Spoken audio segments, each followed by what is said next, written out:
This podcast is brought to you by Podspot Events. Picture this scenario. You're 38, you're the fittest and healthiest you've ever been, and you get diagnosed with stage 4 cancer. How do you deal with it? Well, that's the reality for my guest on this episode, Govind Sandhu. Govind was doing CrossFit, running marathons, and in the best physical condition of his life when he was diagnosed with aggressive stage 4 Non-Hodgkin's lymphoma. Needless to say, Gov's life changed overnight, and he's currently undergoing chemotherapy to treat his cancer.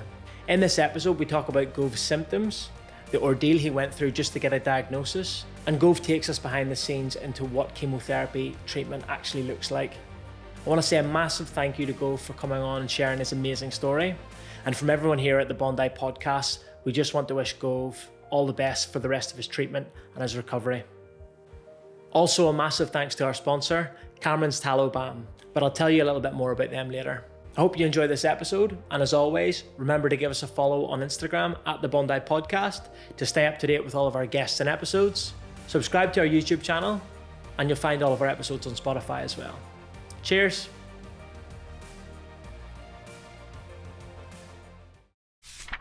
Gov, welcome to the podcast, mate. Thanks for having me, man. It's really nice to be here. Thanks for coming in. Look, the first question that we ask all of our guests on the podcast, what is your favorite thing about Bondi? Oh, so many things, but I would have to say it's the fact that if you so feel inclined, you never have to leave Bondi. And I'm not trying to play into the stereotypes that people have that don't live in Bondi, where they think no one ever leaves Bondi, but more just the fact it's got absolutely everything you need here, right? A beautiful beach just out on your doorstep, amazing cafes, restaurants, the community is amazing.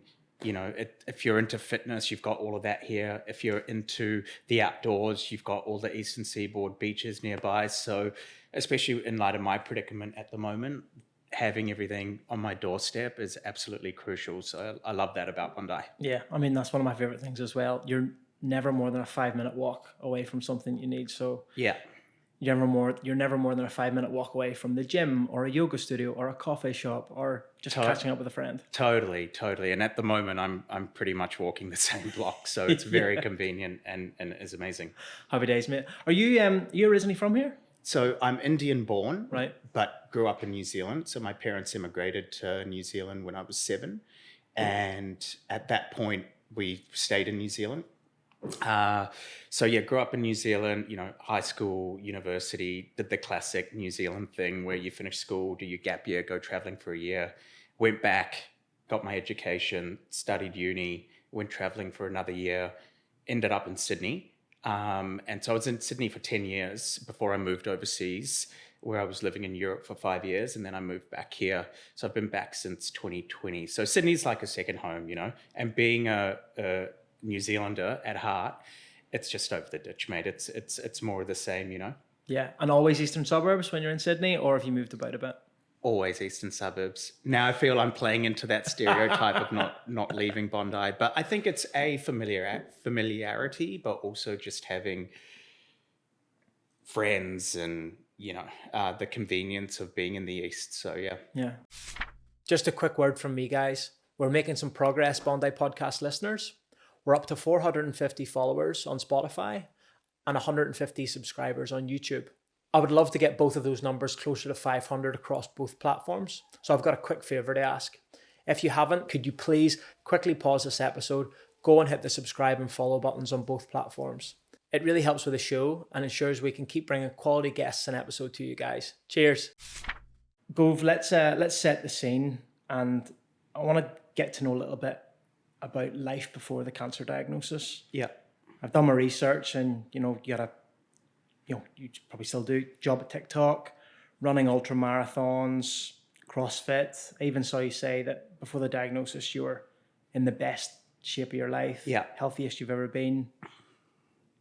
Talk us through what life looked like before the diagnosis. Yeah, so pre-diagnosis, I was living my best life, so to speak, right? Had a job, was training hard. What my problems were nothing compared to where they're at now. And when I talk about being like the fittest and healthiest I've ever been, that is because over the last kind of 5 years, I've really dialed in my health and wellness. And, I was feeling in really amazing shape, both physically and mentally.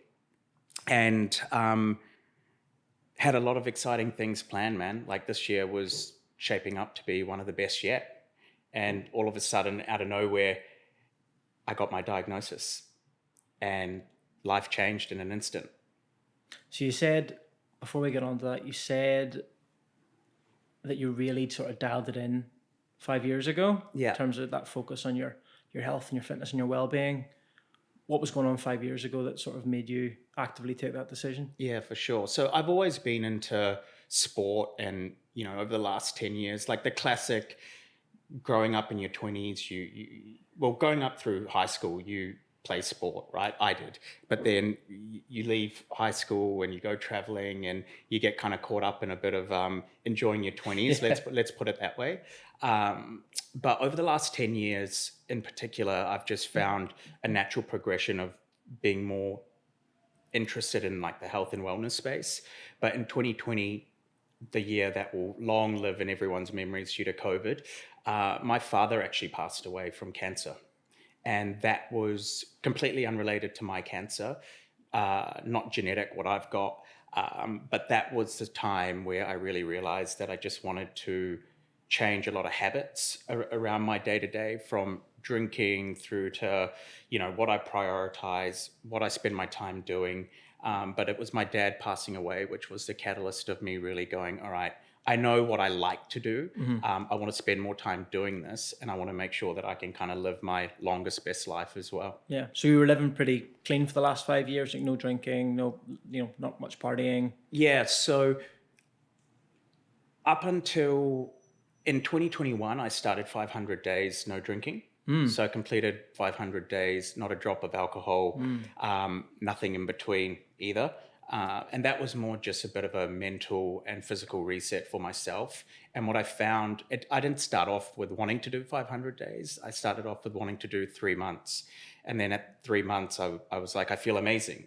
I'm going to do 6 months. And then at 6 months, I was like, this feeling is incredible. I'm going to go for a year. And then at a year, I was like, I'm going to go for 500 days. So the reason behind that was just, I found that quite often I was doing things without actually wanting to do them, The power of no is a really powerful thing. And that was something that I wanted to kind of lean into, not being selfish in a bad way, but selfish towards the things that I wanted to focus on, which were my health and well-being. So I did the 500 days alcohol-free, so to speak, and I felt great. It was amazing. At the end of those 500 days, I actually ran an ultramarathon, my first ultramarathon, and that was to pay respect to the past 500 days of the journey I'd been through, both mentally and physically, but also I wanted to cap off that moment and time frame with doing something super challenging and hard, and for paying respect to my father as well. So I did the Great Ocean Road Ultramarathon, and which is 60 Ks along the Great Ocean Road, which was absolutely epic. It's beautiful, mate. I can completely relate. I'm on day 310. Oh, wow. Believe it or not. Wow. Again, started off doing 75 hard. Yeah. Finished the 75 days. There was a few things going on. I was really focused on the podcast at the time as well. So I was like, you know what? I'm gonna keep going. I'd done 100 days before. Yeah. Got to 200 days. I'm gonna push it to 300 days. Then 300 days passed about 10 days ago. Amazing. Congratulations. Thank you. And now I'm saying, you know what? I'm at 300 days. I may as well do the year. Yeah. But I don't know what's going to happen when I hit that year mark. Yeah, for sure. And for me, it wasn't something that I was aspiring to do in the sense of like it needs to be a certain number. I just knew that there would come a time, like I don't have any issues with alcohol. Yeah. I don't have any, I'm not addicted to it. I enjoy a good beer and a nice glass of wine. But I just found that the deeper I went into my health and wellness journey, the more it would offset all the good stuff that I was doing. So the opportunity cost of having a drink just wasn't worth it. Yeah. And then at the end of the day, what's the point if I'm not enjoying it? Yeah. And it's ruining all the other things that I'm wanting to do, Yeah, no, can completely relate, mate. One thing I want to pick you up on, so I was looking through your social media, and you know, at that point we were training really, really hard this year. I saw you did a little trip to Bali earlier this year. Yeah. I saw you were training in the bamboo gym in Uluwatu. How good's that spot? All time. An epic training facility. The coaches are great. You know, the cafe is super delicious and healthy food, and just the environment and the people you bump into there. It's super inspiring to train there, just because of people from all walks of life that are coming in and doing all different kinds of things. It's super fun. So I love that spot. Every time I'm in Bali, I go back there. Yeah, man, I refer to it as my happy place. Like, I love just that little corner of the world, the cafe, the gym, just, I don't know. Yeah. There's something about it. And that's kind of what I was referring to your first question, where you were like, what's your favorite thing about Bondi? Never having to leave. It's similar like being in Uluwatu, right? Especially if you're in Bingen and training at Bamboo, you've got your gym, you've got your cafe, you've got all your good people, everyone doing cool things or interesting things. So I think it's a similar kind of vibe to Bondi, but totally different. But yeah, that was actually capping off. I did 75 hard at the start of the year, and clearly I like challenges and pushing myself and numbers and round numbers. But yeah, I was in Bali on a bit of a solo training mission, and it was amazing. It's wild to think back to that now and think maybe that's when my own predicament was starting to unfold. But even in hindsight, when I think about it, in Bali, I was training like 3 times a day, you know, wasn't drinking. I'm currently maybe 7 months alcohol free. I don't say sober because I don't have, you know, any issues with it. And I think balance is also crucial in life. But after letting my hair down, let's leave it at that, over Christmas, New Year, I was ready for kind of a reset. And I like to go to Bali over Easter to have a bit of that reset. So, you know, I finished 75 hard when I was there, and I just kept that momentum up because, again, physically and mentally, I was feeling in the best shape of my life. Yeah, and that's a perfect place to sort of do that, mate. Like, yeah. Look, so that, obviously training quite hard in April, you were building up to the Sydney Half Marathon. Yeah. And that's when you started to notice certain things, something to do with your knee. Yeah, so that week, I took it easy. You know, I'd been running trails the weekend before. I had a big stack. I was running a half marathon. So I was like, let me just kind of, let me take it easy. And, you know, my knee was a bit swollen. But that week, because I wasn't doing too much high impact stuff, it went down. And then on that Sunday, I did the half marathon. And, you know, I did the half marathon last year. So my benchmark is always what I did last year, but I was training for that last year. I think last year I did it, and I'm not one about like times or whatnot, but for my own mind, it's interesting to see where I'm at. And I think last year I did the half marathon in 1:27 something. And this year I did it in 1:34. And so 7 minutes slower, but to be expected because half the amount of training time coupled with the fact that, you know, I had a big stack and I was running steep trails the weekend before, et cetera, et cetera. But I finished the half marathon and was like, again, that felt harder than it should. My baseline fitness is pretty good. I was having to really push, which felt weird. And at the end of the run, my right knee flared up again, which was the knee that I fell quite heavily on during the trails. But again, I just put that down to running 21 kilometers, you know, on the tarmac and having quite high impact, right? So that next day after the half marathon, I meant to go for a recovery run in the afternoon. Did the recovery run, but felt absolutely average. Like body was sore, knees and joints were sore, my knee was swollen, probably shouldn't have run. How far was the recovery run? Easy 30, along Bondi Promenade. Okay. Yeah. And more just to shake out the cobwebs, you know. And it was only when I got back from the run, I went downhill. Like I got out of nowhere just really feverish. So, and it was still summer at the time. Well, it was autumn, but it still felt like summer. And I couldn't get warm. Like I just felt super cold. So I went and had a long hot shower. And whilst I was having that shower, I just, again, couldn't get warm. which was really bizarre. At this point, my knees flared up. I'm feeling feverish. And yeah, I went to bed, and that night, just like crazy body sweats, not like when you're in an apartment in Bondi and you don't have air conditioning and it's midsummer and you just know it's too hot, like flushing body sweats where I had to get up and, get out of what I was in. So yeah, that's where it all began. But you're probably thinking at that point, oh, maybe COVID or flu or... Exactly. And because now any symptom that you have, right, is a potential COVID symptom or a potential flu symptom. So, and again, I've been pushing my body pretty hard. So I just figured my body's run down. Running a half marathon and then running trails the weekend before, probably not the best for the body. The body's run down. So I'm not thinking anything sinister at all at this point. So what happens next? In classic dude fashion, that week I try to self-regulate. And I'll preface that with, I'm someone that likes to get checkups and is super proactive about my health. But at the same time, I'm probably not someone that the moment I feel something, I'm going to go and get it checked out because I know my body. So that week I try and self-regulate, right? And what did you do to try and self-regulate? Just eating all the right things, not train, drinking all the right things and resting. But I didn't get better. And I was like, this is unlike me. Because even when I had COVID in 2021, which I got at the Great Ocean Road ultramarathon, and it floored me, but come the end of the week, I was chill. I was good to go.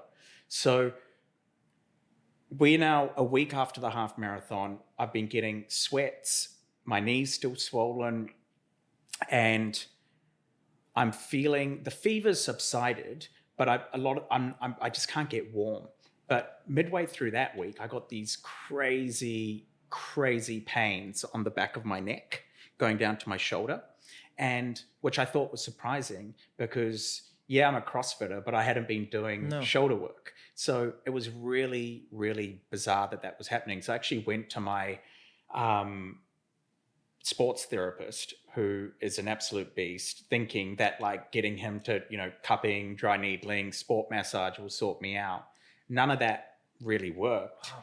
So we're now a week down the track, and I was like, I'm going to go to the hospital. And at this point, again, I'm not thinking this is anything crazy.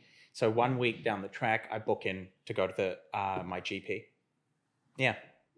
And when I went to go see my GP, she was asking what are my symptoms.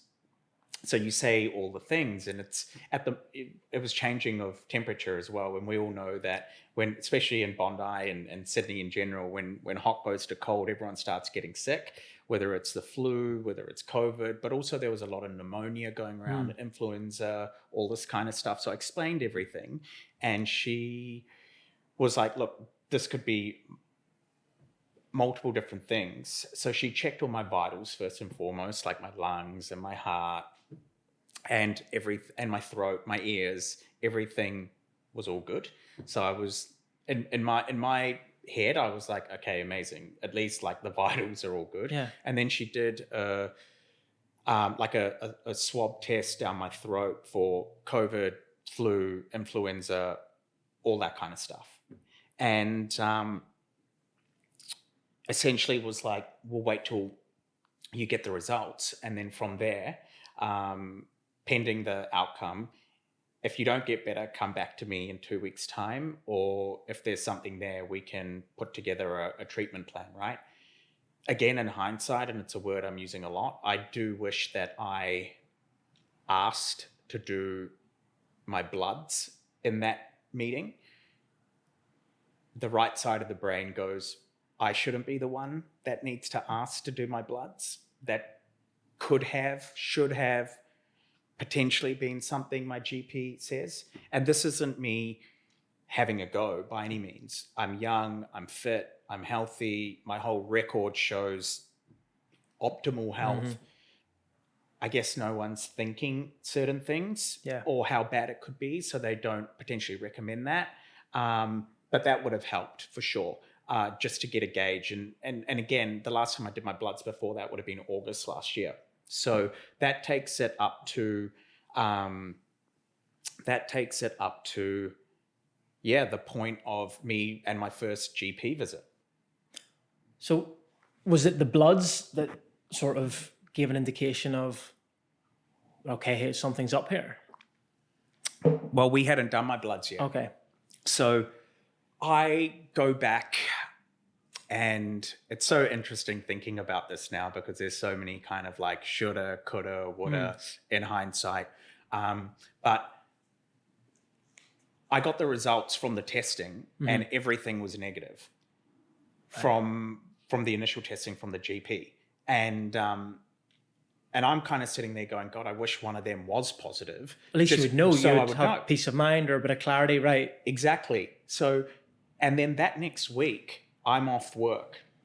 Are you off work this entire time, Gov? That week I was off work. I wasn't the week prior and I wasn't the following week. But I was that week because I wasn't getting better. No. But the interesting thing was now we're in week 2 and I don't think I've been sick for 2 weeks ever. Yeah. So I'm starting to get it. I know my body and I know that something is up at this point and I just could not figure out what it is. So the doctor then said if I don't get better in a week or 2 to go back to her, right? So we fast forward to another week of self-regulating because I'd done the tests, I'd done everything that was said, everything was negative, but I'm not getting better. So we're now in week 3.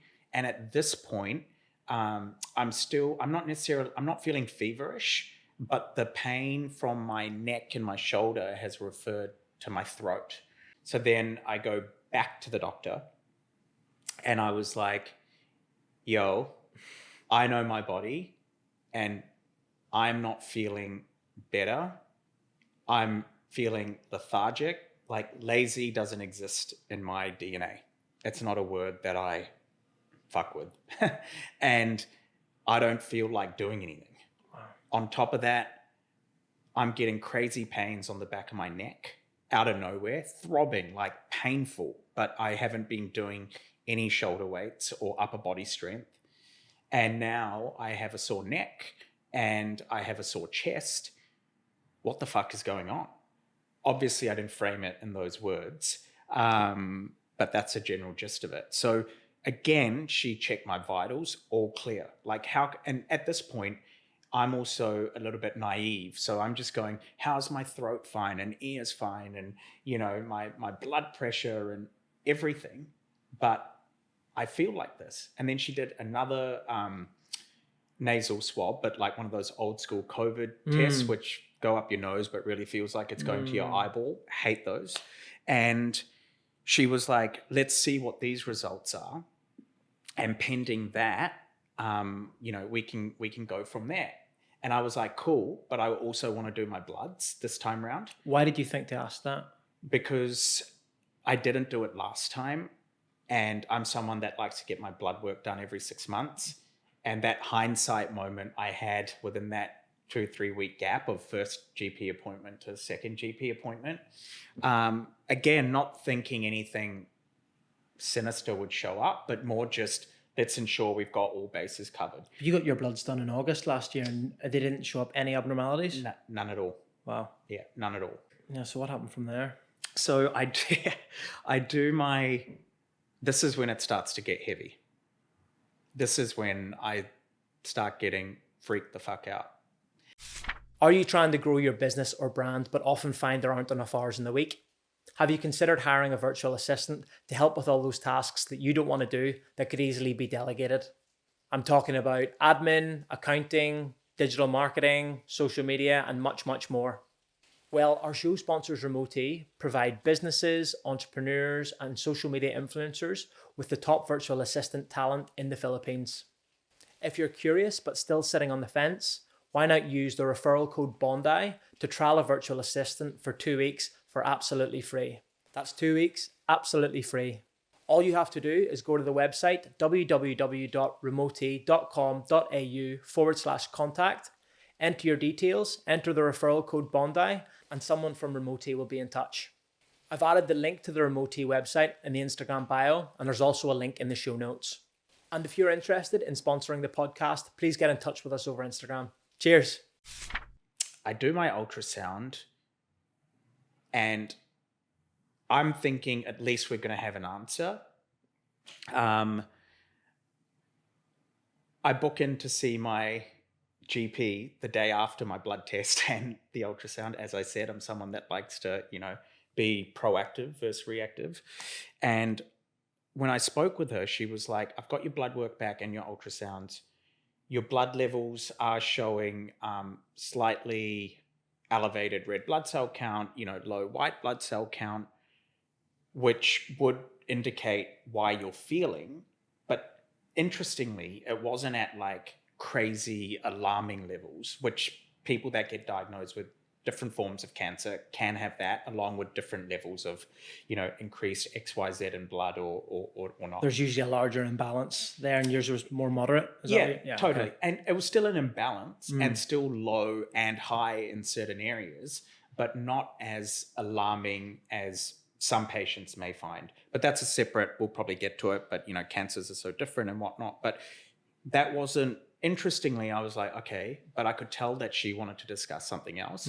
And she was like, to be honest, I'd rather talk about your ultrasound results. And here at this point, I'm like, oh no, here we go. She was like, they've detected some lumps in your throat. And again, to stay on the side of caution, I want you to get a CT scan. And I'm like, yeah, cool. When do you think I should get this by? And she's like, tomorrow, it's urgent. And at this point, the penny drops. Like, okay, she's saying lumps, she's saying throat. I've done my bloods, which are showing some, iffy results. There's an ultrasound, which is showing some lumps. So I book in to go and do my CT scan at the same place. And they're like, oh, you're back again. So I go in the next day to do my CT scan. And at this point, I'm still thinking, surely not. Like, not me. 38-year-old healthy guy.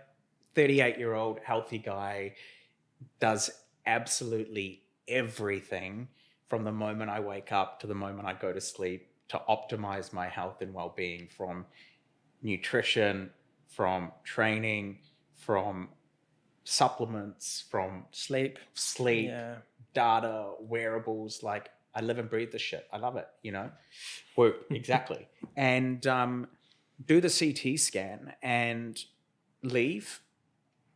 Fast forward 24 hours, I wake up to a phone call from the doctor. A phone call. Your doctor never calls unless they need to speak with you, right? As soon as I saw the caller ID, I was like, fuck, this isn't going to be good. Where were you? I was at home when she called. It was a Friday. It was a work from home day. And she called me and she was like, we don't have the final results, but unfortunately, the CT scan results are showing that it's unfriendly, what you have. It's important. What do you mean by unfriendly? Yeah, exactly. What does unfriendly mean? But you don't need to be a rocket scientist to know that it's probably not going to be a positive outcome. But at the same time, what exactly does that mean? And I think that's an important point, because she was like, it is important to know that there's no diagnosis yet. It could be a form of lymphoma, which is a cancer. It could be tuberculosis. It could be a benign lymph node. We need to start that process. So you need to get up right now and go to the emergency room. And I'm like, hold up, what? Like, I've never been to an emergency room hospital in Australia. So like, what do I need to do? What's the process? When I say I've never been, I mean for me to be admitted. And she was like, pick a hospital and go to their ER. I'm going to send you a referral, and we need to essentially get you into the medical system so that they can do all the checkups, rule anything out, find a diagnosis, and then action next steps. How did you feel after hearing that? shocked. The two words that I used throughout this, I felt it was wild. It was just wild and bizarre. They're the two words that I use to describe this. Wild that it's happening to me. Not that This sort of thing happens in movies and happens to other people, right? Yeah. And not to think, and that's again a very kind of naive thing, like, why not me, right? And this is kind of the whole journey I'm on now, but it's like bizarre that it could happen to me, knowing that I've done everything possible within my area of influence and control to ensure that this wouldn't happen to me. So I always consider myself to be someone, like I always say to my friends and family, if you have one phone call to make, don't call your lawyer, call me. Like, I'm that guy. I'm good in challenging situations. Everyone has a superpower. That's one of my superpowers. So I can figure out, I can strategize, and I say it proudly because in the space of 5 minutes, I had to be like, and I mean 5 minutes, because she was like, you need to go now. I was like, okay, I live in Bondi. What's the closest hospital to me? St. Vincent's. You know, where do I feel comfortable going, knowing that just based on no other fact other than it looks like a great facility, because I run past there all the time. My office for TikTok was in the city, so I would run past there when I would go to work.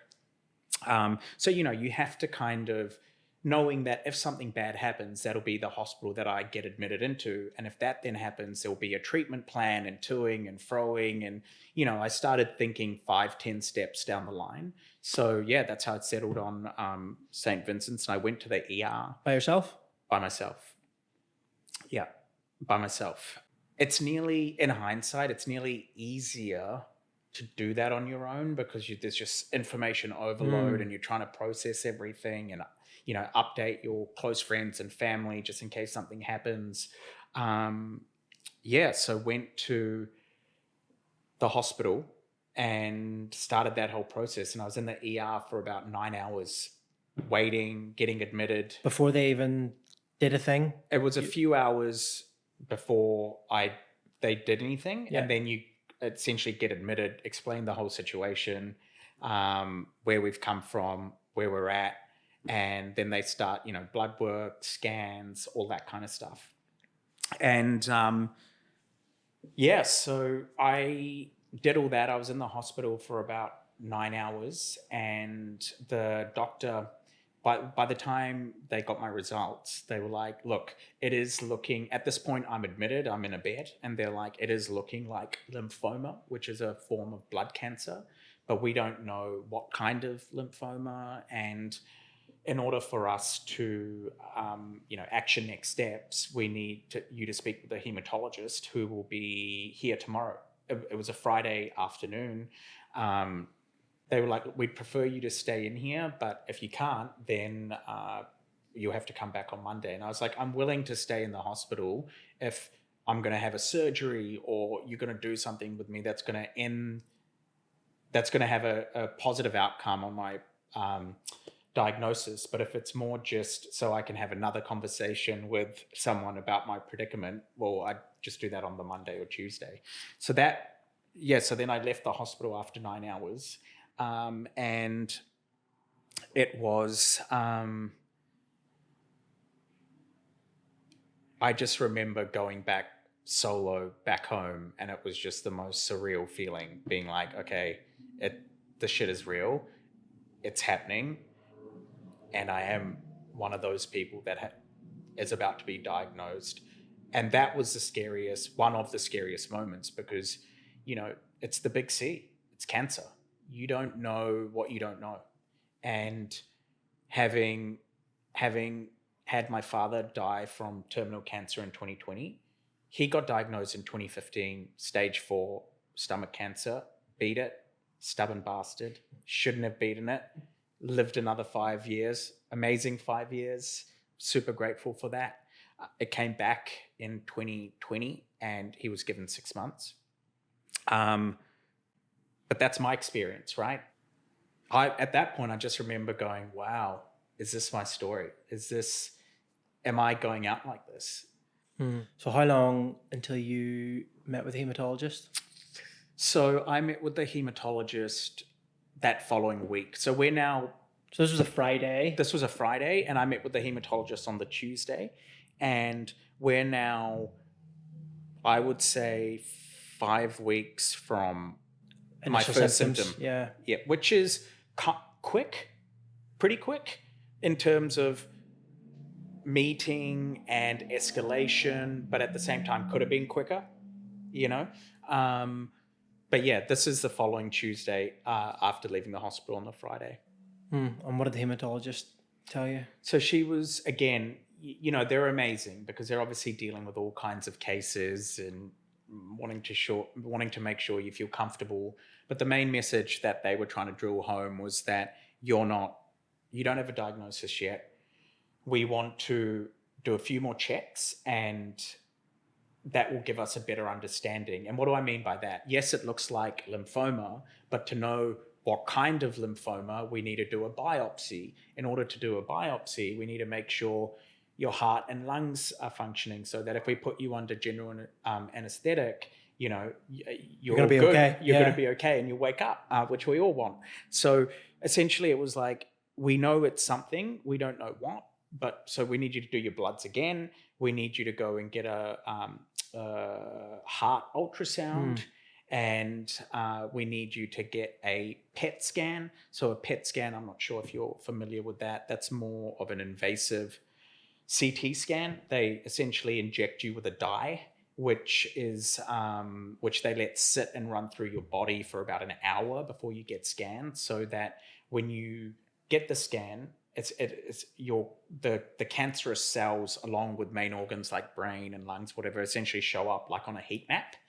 And so this is when it starts to get even more full on. Like that last week was obviously a lot. GP, ultrasound, blood test, results, CT scan, emergency ER room.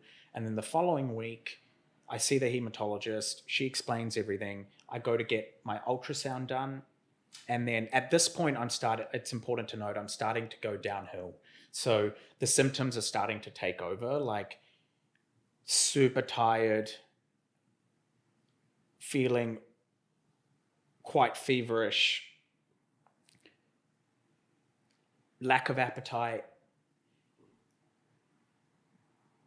So I do this heart ultrasound, and I remember getting home, and I just was like, at this point, my mum had come over as well. So I'm a mama's boy, straight up. I saw that on your Instagram. Yeah, big mama's boy. And so lucky to have an amazing, supportive, inspirational, beautiful mother who's the matriarch of our family. I saw she was cooking up a storm in your kitchen, mate. Totally. And so when I went to the ER, like on that Friday before, I remember I called her just being like, and mum had just been in Bali herself and in Singapore and traveling. She was back in Queenstown where I live. And I was like, Mum, you better come over. This is looking serious. And of course, my mum was worried. And so we're back at home after getting, first round of testing that I needed to do for my hematologist, like my heart ultrasound and all that kind of stuff. And the hematologist calls me. So now you can imagine I've got a phobia of anyone calling me that's in the medical, that's in the medical system, just because it never bears good news. Yeah. And she was like, we just got the results from your heart ultrasound, and there seems to be something strange going on with one of your heart valves. And I'm like, excuse me? Yeah, she was like, it could either be a tumor, it could either be, and I'm massively paraphrasing, but it could either be a tumor, it could be a disease, or it could be a clot. And I'm like, again, what the fuck? I thought it was just cancer. At this point, just give me cancer. Like, I don't want to fuck around with main organs, vitals. How is this happening to me? And she was like, look, tomorrow you're coming in for your PET scan, and we think it's best that we actually admit you into the hospital, because everything is starting to get a bit complicated now. Not what you want to hear. Too many variables, not what you want to hear. No. And it's better for us to be able to monitor you. So the next day, I go back to the hospital to do my PET scan, and at this point, I'm in all sorts. Feeling super dizzy, feeling super nauseous. You have to remember, I've obviously got cancer in me. I didn't know it. I didn't know how bad, and I haven't had any medication. And the symptoms are starting to come up to the surface now. So I do my PET scan, and I remember after they inject you, you have to go in a room where you sit by yourself. You're not allowed your phone, talk to anyone. It's grim. Raw dogging. Yeah, big time. And especially on top of the fact where you're so uncertain about what lies ahead. It's scary. It's scary, man. It was really scary. But on top of that, I was feeling terrible, like nauseous. I was dry reaching in there. And then I had to go and do the PET scan. I do the PET scan, and straight after doing the scan, a doctor comes out, and I'm like, here we go again. And he's like, do you feel anything in your stomach? And I'm like, I don't feel anything in my stomach, but I'm super nauseous. I was dry reaching before the PET scan. He was like, it takes 24 to 48 hours to get the results, but we've just detected what we think is more lymphoma around your pancreas. So now I'm like, here we go again. Initially, I'm thinking it's cancer just around my throat, where at this point, I'll take that. Now you're telling me I've got something abnormal going on with my heart, something abnormal going on with my pancreas. And I know, just through being into health, like the pancreas is one area you don't really want to mess around with, but it made sense for how I was feeling. So I went straight from my PET scan. Is there any relief at that point, Gov? Like, you've been through this journey over a 5 or 6 week period where you don't really, no one's giving you a straight answer and to explain why you're feeling the way you're feeling.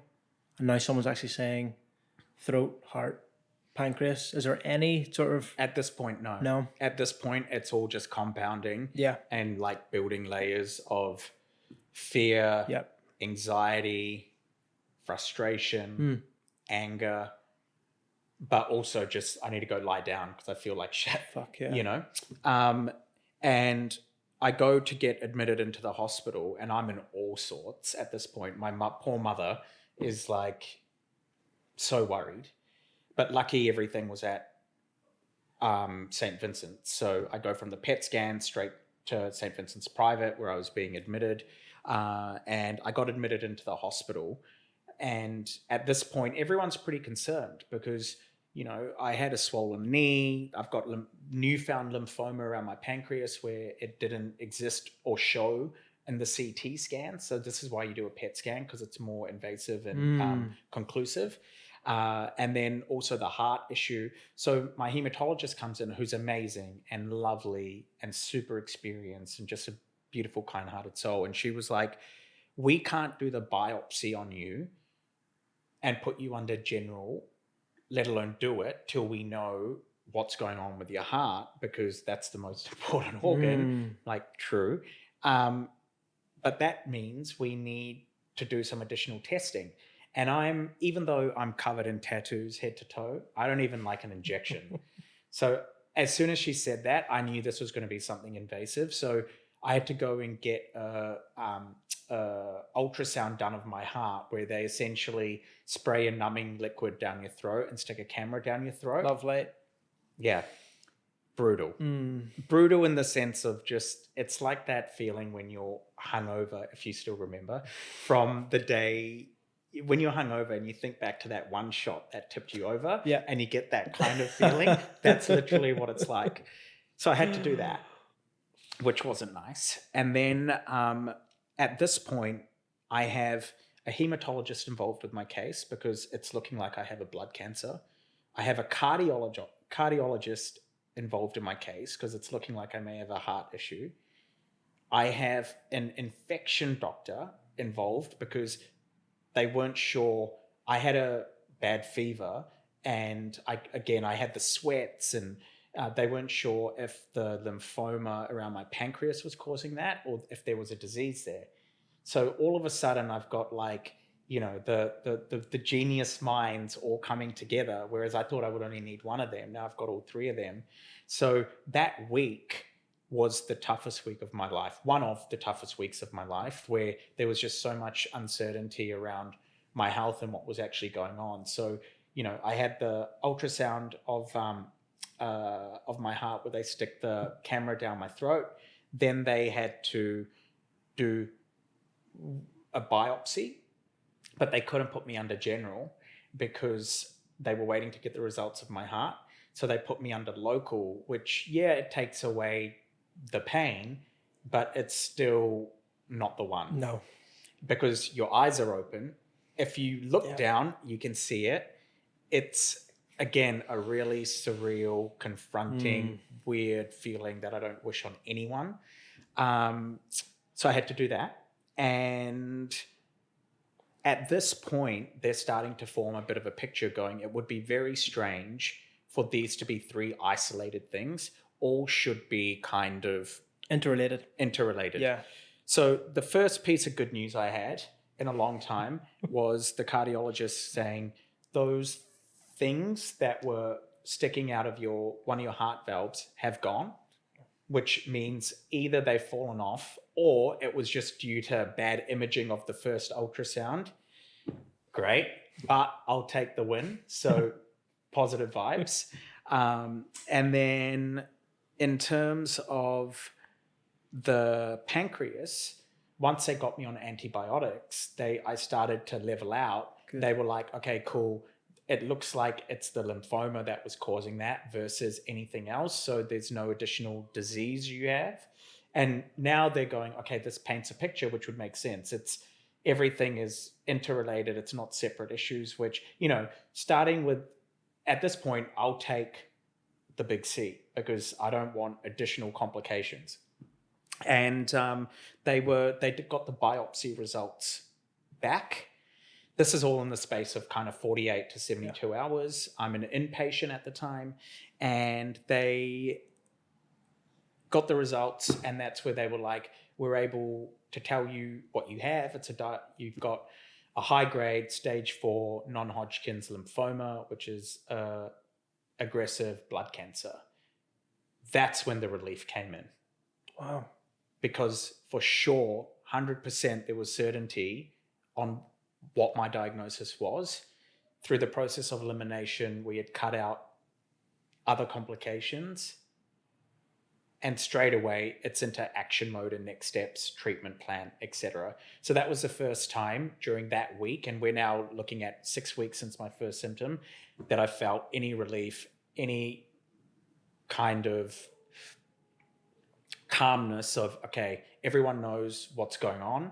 Now we can look to kind of tackle this in the best way possible. It's incredible that that's the point where you got relief. To be told such extreme news, that's the point where you're like, finally.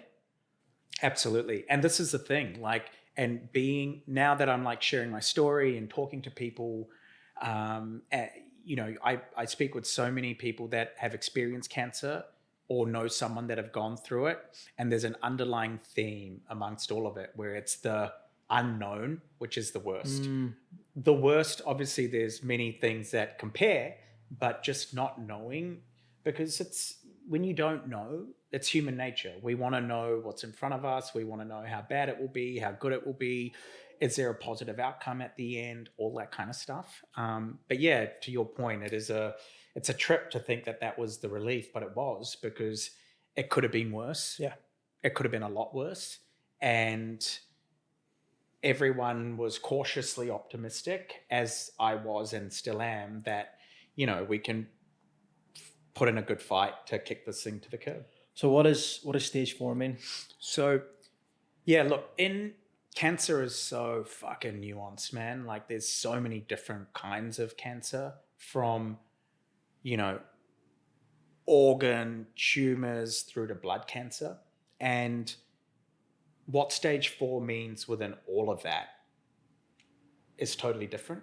So quite often people hear stage 4 and they just think terminal, which more often than not is the case. And in my case can be, because it's life-threatening. But with blood cancer, stage 4 essentially means where it is in your body. So if it's in multiple parts above the diaphragm, you're looking at stage 2 to 3. If it's in multiple parts above the diaphragm and below the diaphragm, you're looking at stage 4. And you had it in multiple? Yeah, so I had a 10 centimeter tumor here. So that explains the chest pain. Yeah. I had lymph nodes all around my neck and then around the pancreas. But 90% of my disease was right here, and that was the main cause of concern. And it was aggressive? Aggressive. Yeah. So I've got what they call a diffuse large B-cell lymphoma, which is an aggressive non-Hodgkin's lymphoma. And by aggressive, does it mean it spreads quickly? Yes. Yeah. So no one is an oracle, but they would 6 to 8 weeks max before my first symptom, it would have been there. It could have been shorter, but when your blood cells start to mutate, it just spreads and it's super aggressive. So yeah, high grade aggressive means it is, if you don't do the treatment straight off the bat, it's game over. So what were those next couple of days like? The next, emotional.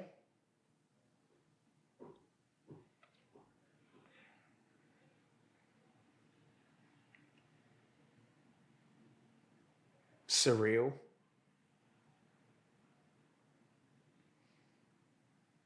Why me? Poor me. All reasonable questions. Someone's right? surely playing a fucking joke on me. Yeah. But as soon as you get over that initial shock, and kind of going back to the theme that I've said during our conversation, where I'm quite action orientated and proactive, I just wanted to get into like solution orientated mode. And that, typical bloke. Yeah. Classic dude, right? Yeah, totally. Tell me what I need to do when in order to get better. Yeah. And it was chemotherapy. That was the best form of treatment for me in light of my situation. And it was like, we're going to start this tomorrow. So from diagnosis through to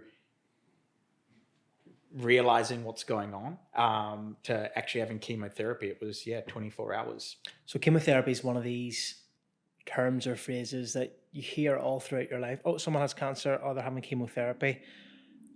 What does chemotherapy actually do? It's such a gnarly term, isn't it? Like, it sounds so brutal, and it is brutal. But I do think there's an opportunity to simplify cancer and treatments and terminologies. Maybe we'll get to that. But chemotherapy essentially kills all your bad cells, along with all of your good cells. It kills everything. And it's still one of the most effective treatments for cancer in order to control, kill off cancerous cells. So yeah, it's potent, and the dosage that I'm on is a potent dosage to treat the kind of cancer that I have. And at that stage where you'd been sort of diagnosed more accurately and you knew what you had and you knew the treatment plan was chemo, did you ask the question, what's the success rate? Yeah, look, once you're in that predicament, they're very careful with the terminology that they use. Bet. And also just how much information they want to share. But again, me being proactive and searching for answers, I was asking all the questions, and the generic response essentially was lymphoma responds really well to treatment. So that, of course, then didn't give me the answers I wanted. And I did the thing that I don't recommend anyone to do, but it's human nature to do. Dr. Google? Dr. Google. And the thing with Dr. Google is it's like anything when you're exposed to something, you pick up on the things you want to pick up and maybe discount the things that should be discounted or that shouldn't be discounted. And I think with Google, why I recommend people shouldn't do that is because it's quite often outdated, quite often US centric, quite often, a small set. But yeah, going through the Dr. Google search, it was a little bit grim, to be fair.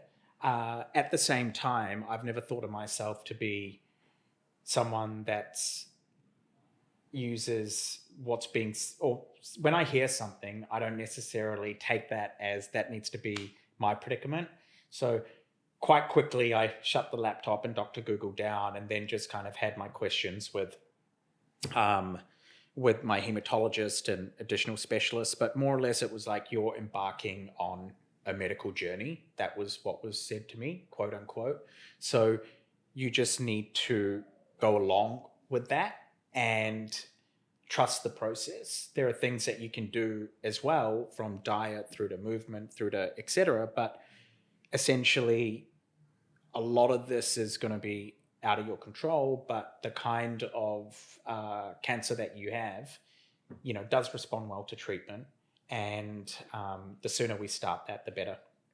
Did you come across a number, a percentage? I didn't because I didn't come across like a number or percentage in terms of success rate, but it was the key things that were popping out were like the 2-year milestone when you do beat it, and then from 2-year to 5-year, because they're seen as milestones of when, for remission, and if something's going to happen, usually it'll happen in a shorter amount of time, etc. So I didn't, but it's so dependent on age and lifestyle and environment and healthcare. And when I say healthcare, I mean traditional. So chemotherapy, hospital, immunotherapy, all those kind of things. But then there's obviously non-traditional you can do, which can be around, diet and movement and other methods, whatever they may be, that whether or not you feel inclined to go down those paths, right? Our newest sponsor, Cameron's Tallow, is changing the natural skincare game. Do you suffer from eczema, psoriasis, dermatitis, or acne scarring? Well, Cameron's Tallow Balm could be exactly what you need. Made from Australia's best grass-fed and grass-finished beef tallow, Cameron's Tallow Balm is great for skin nourishment and is perfect for dry and sensitive skin. If you're curious, you can check the guys out on Instagram at Cameron's Tallow and drop them a DM if you have any questions, or go to the website cameronstallow.com to find out more. I'll put all the details in the comment section below. Cheers. Probably seems like a small thing at this point, or nearly irrelevant at this point, but what's going on with work at this point, Gov? I'm not working at this point. Okay. Yeah. Focusing on getting better. Focusing on getting better. Mm-hmm. Yeah.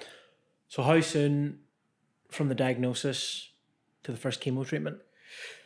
24 hours. Wow. Yeah. And so my first chemo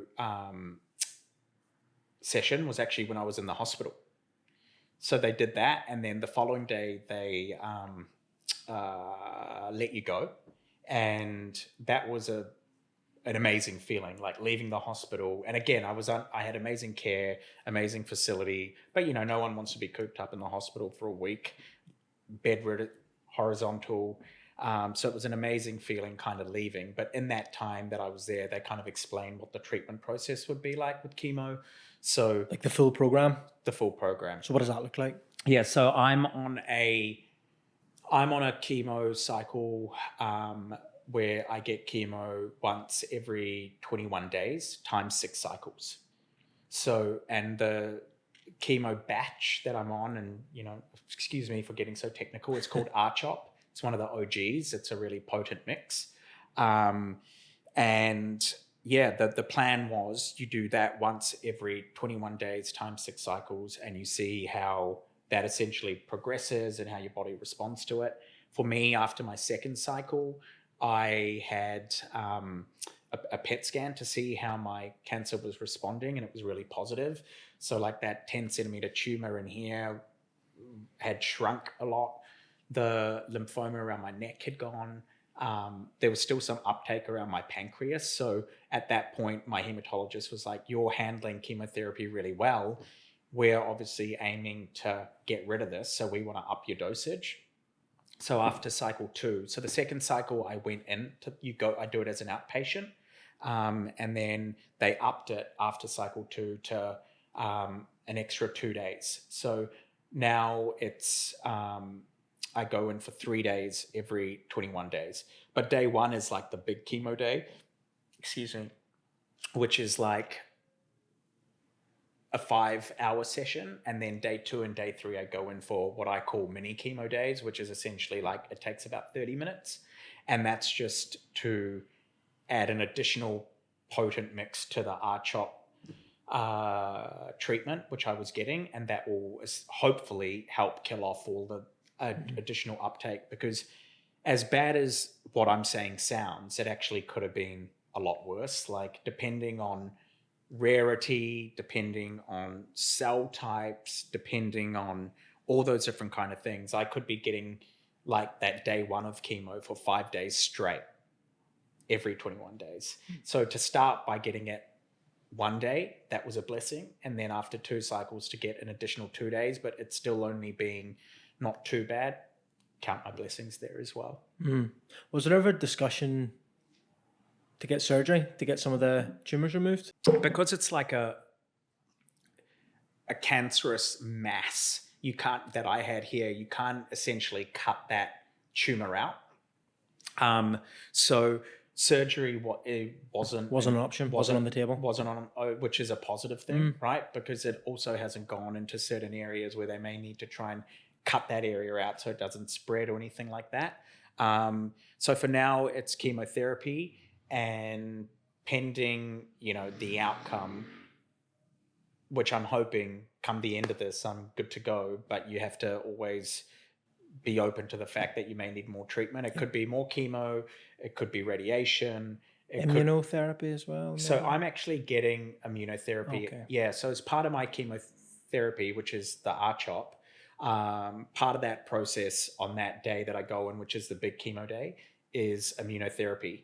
So the reason it takes 5 or 6 hours is because the immunotherapy takes about 2 hours to be administered, and then the different chemo bags come out. So yeah, I am getting immunotherapy at the moment as well. Yeah. It's a lot, mate. It's a lot. It's full on. It's I'm currently I've last week just finished cycle 4. How are you feeling?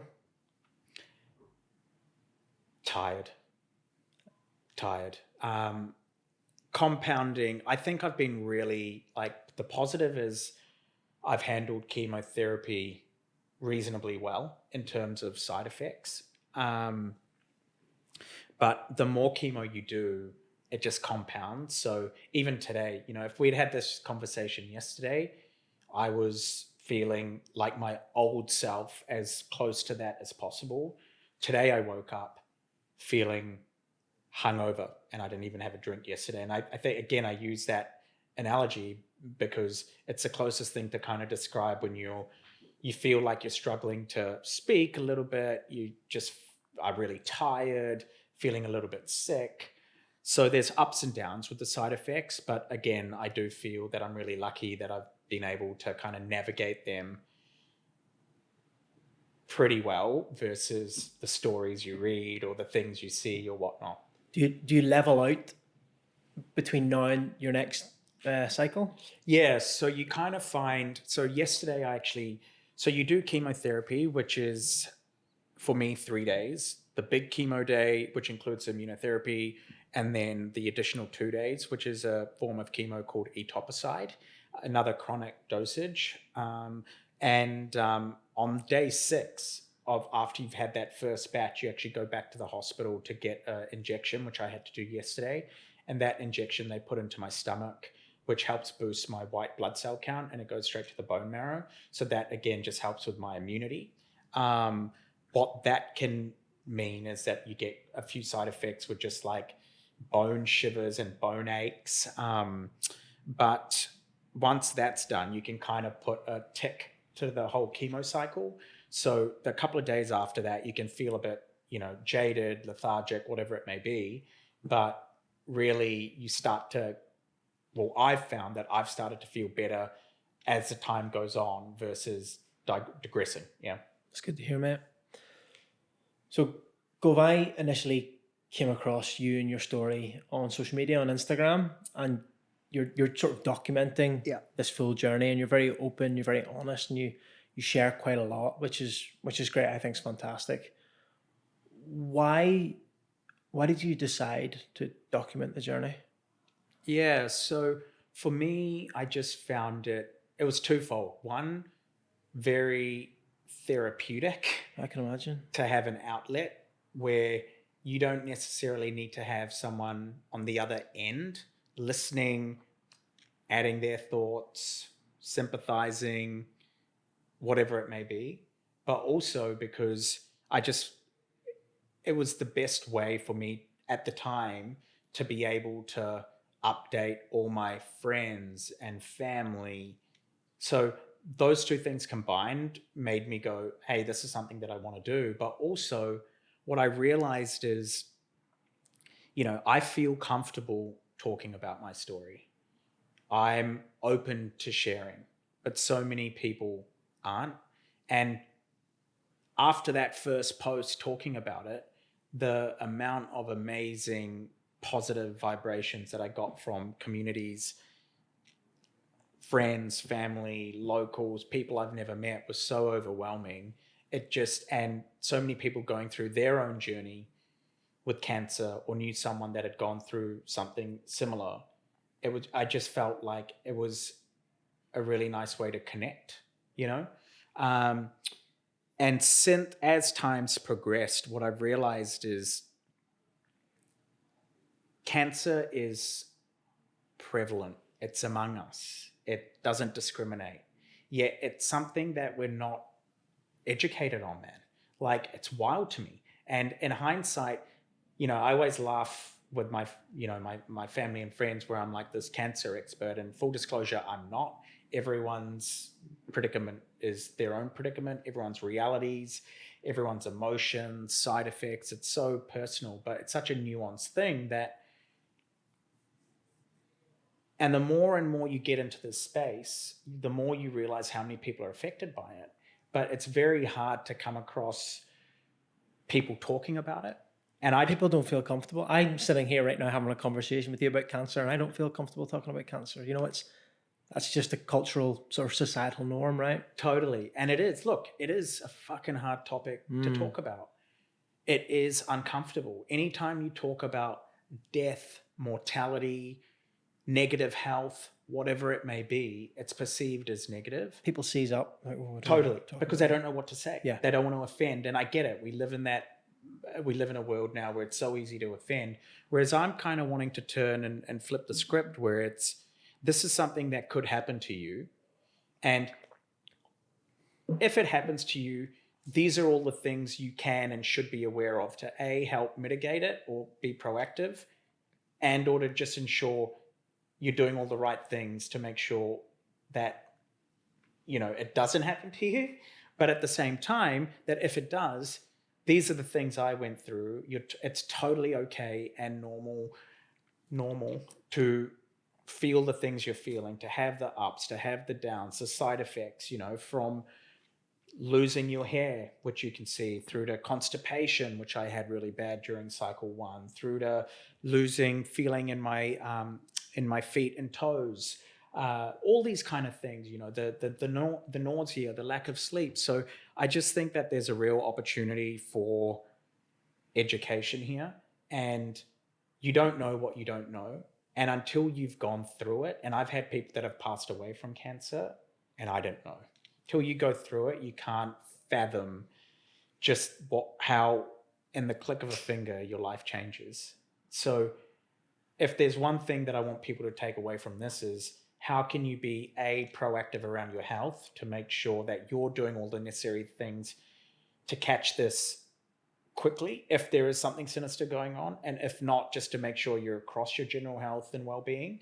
And if something is sinister going on, then at least there's a record there of someone that's like you that has gone through this that will see the end of this and come through it, and just to be a support network through it all.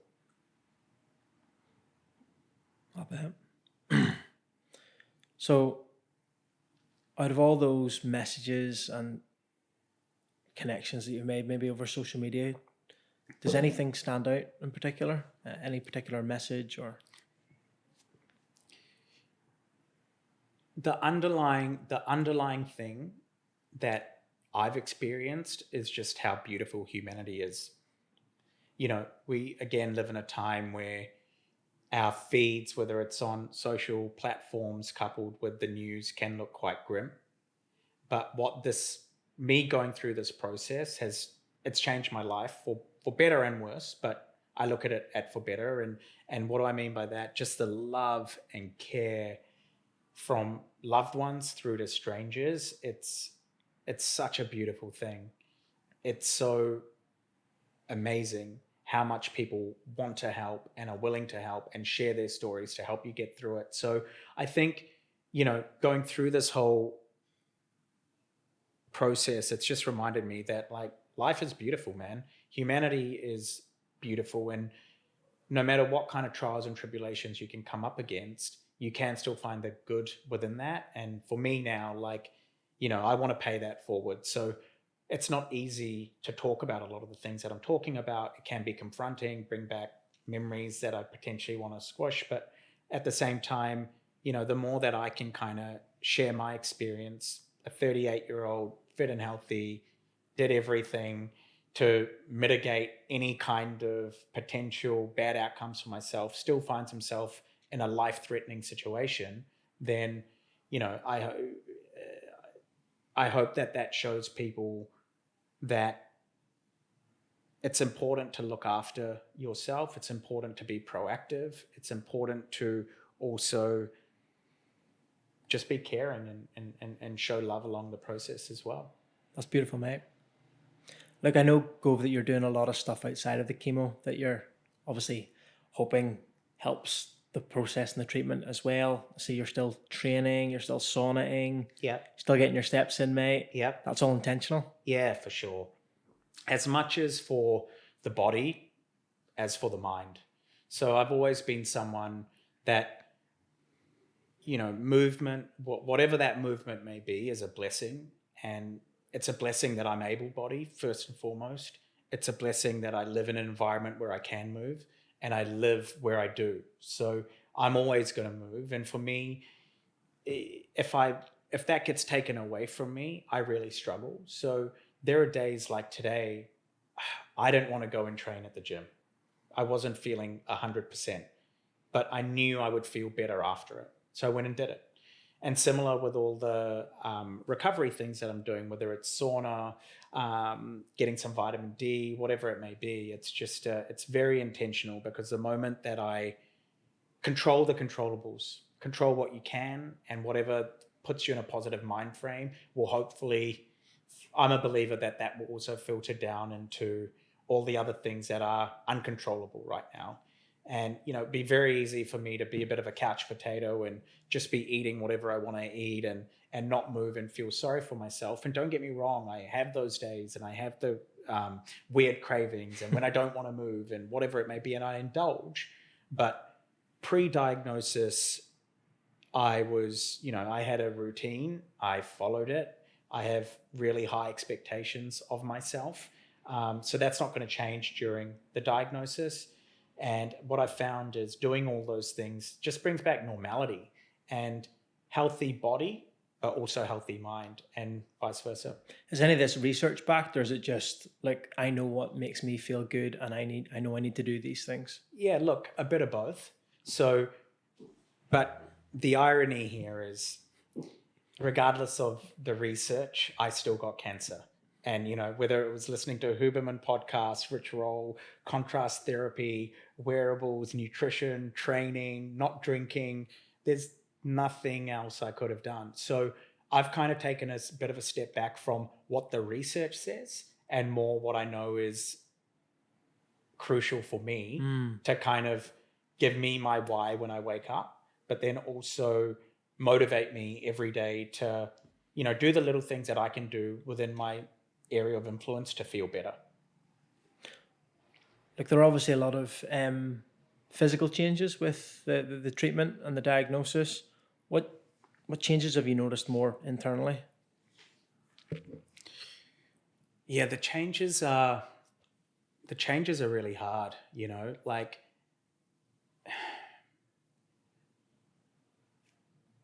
physically, it's the obvious, and being okay with potentially people looking at you. I think you look good, mate. I think you look badass. Like, yeah. Thank you. I appreciate it. I appreciate it. It was confronting.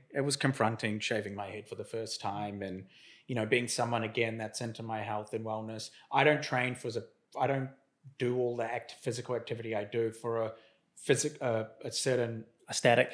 Yeah. But at the same time, the very positive outcome of that is that, and I don't have the energy to train how I was training or eating or whatnot. So that's a tough one.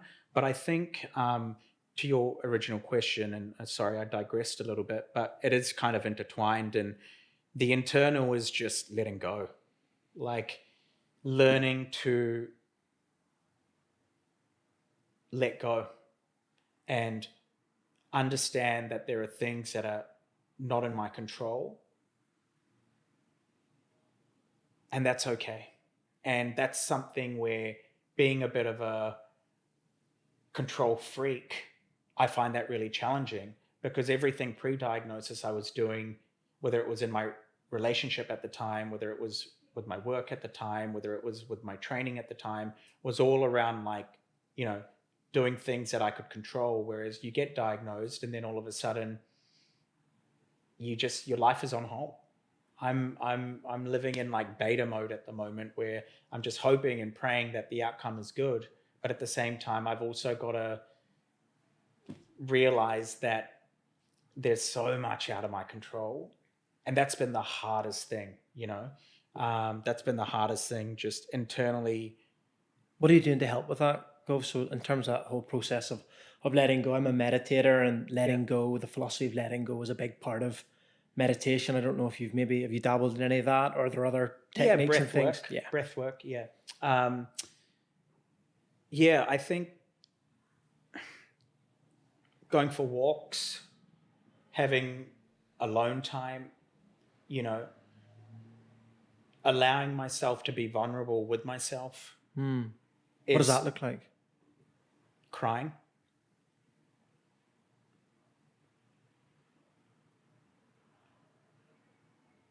Being okay knowing that I may not be where I want to be right now. It's for someone that's a high performer. I consider myself to be a high performer or a high achiever. Those things are difficult. They're really difficult. And, the more that I can slow down to speed up in time, the better that will be for me. So I've gone from, running marathons and ultramarathons and CrossFit to going and doing Bondi Promenade, listening to a podcast, not listening to anything, hearing the waves crash, whatever it may be. These little things that just letting go, being in the moment more, being less of a control freak, and just understanding that nature also needs to take its course. Beautiful, mate. What are the next few months hold in store? So we're currently at the end of cycle 4 of chemotherapy, which is a big milestone. So I finished that on Friday, had my injection yesterday. Now I've got 2 weeks essentially till I go for cycle 5. And those are the best 2 weeks, because there's no doctor appointments or anything like that. Although I do need to go and have another PET scan before cycle 5 so they can see how my cancer's reacting. But I've got 2 more cycles, and they're due to be wrapped at the end of September. So fingers crossed that my PET scan, which I have next week, shows more positive momentum with the active cancer that I still have. And then we can make whatever adjustments if needed. And come the end of cycle 6, I'm hoping it's gone from the big C word to the big R word, being remission. The irony is, you get diagnosed with cancer and you're so single-mindedly focused on beating cancer, if you're lucky enough to beat cancer, which I know I will be, positive affirmation, it's not a matter of if, but when, then you get into the whole world of remission, making sure it stays away, your 3 monthly checkups, your 2-year checkups, your 5-year checkups, but day by day, you know. So for now, it's just getting till the end of September. That's the post-it note with a circle that I have up on my wall where it's like, get to the end of cycle 6, still be able to move. I try and move every day. I go to the gym. I try and get in some steps as well. And just taking a step back from all of the additional life pressures, whether it be from work or whatnot, just to focus on my health and well-being. And have you even thought about work or ultramarathons or anything like that? So work, no. It's definitely not on the horizon right now. And again, super lucky to be in a position where I can focus on my health and wellness. It's been a full-on year, as I've kind of alluded to, both personally, professionally, and health-wise. So I'm really just taking this time to kind of slow down. Maybe it was the universe telling me a sign, because I'm always go, go, go. But yeah, for sure. Do I want to do particular races? Absolutely. It's been so hard to see City to Surf just go by, Sydney Marathon coming up, Gold Coast Marathon, not being able to do any of that. So yeah, I would love to, once I get the big R word, remission, I would love to then be able to kind of dial back into my training and nutrition. You know, pre-cancer training and nutrition is very different to when you have cancer and going through treatment, training and nutrition. At the moment, the goal is just to move, but I've also got to eat. Like, food is medicine. So, you know, from a macro perspective, it's not what I was doing, but I can't wait to get back dialed into nutrition, training. But yeah, I've a couple of ideas of some races I would like to do, but day by day. Yeah, sounds like the right approach, mate. Look, final question from me this evening, mate. What words of advice would you give to someone who's potentially in that position where they've just got the news that they've got, you know, cancer in the same way that you have? They're a little bit scared about what's ahead of them. Yeah. It's okay to be scared and lean into that, because emotions are important. But at the same time, just know that you're not alone. This is even though it's a topic that isn't really spoken about, or it's not the norm to bring it up in social settings, it's actually a very common occurrence. Cancer is as hard for me it is to say this, it's all around us. So many people get it. It's not that abnormal. So at the end of the day, just know that we live in a world where modern medicine is amazing. There are so many additional things that you can do, and just take it day by day. You can't get too far ahead of yourself. There'll be twists and turns along the way, but just know that there can and will be a positive outcome. And if you ever need someone to talk to, I'm here. That's a beautiful place to leave it, mate. Thank you very much for coming in for a chat. Thanks for really, having me, really, mate. It was a really really nice appreciate chat. it, mate. Thank you, mate. Appreciate you, man.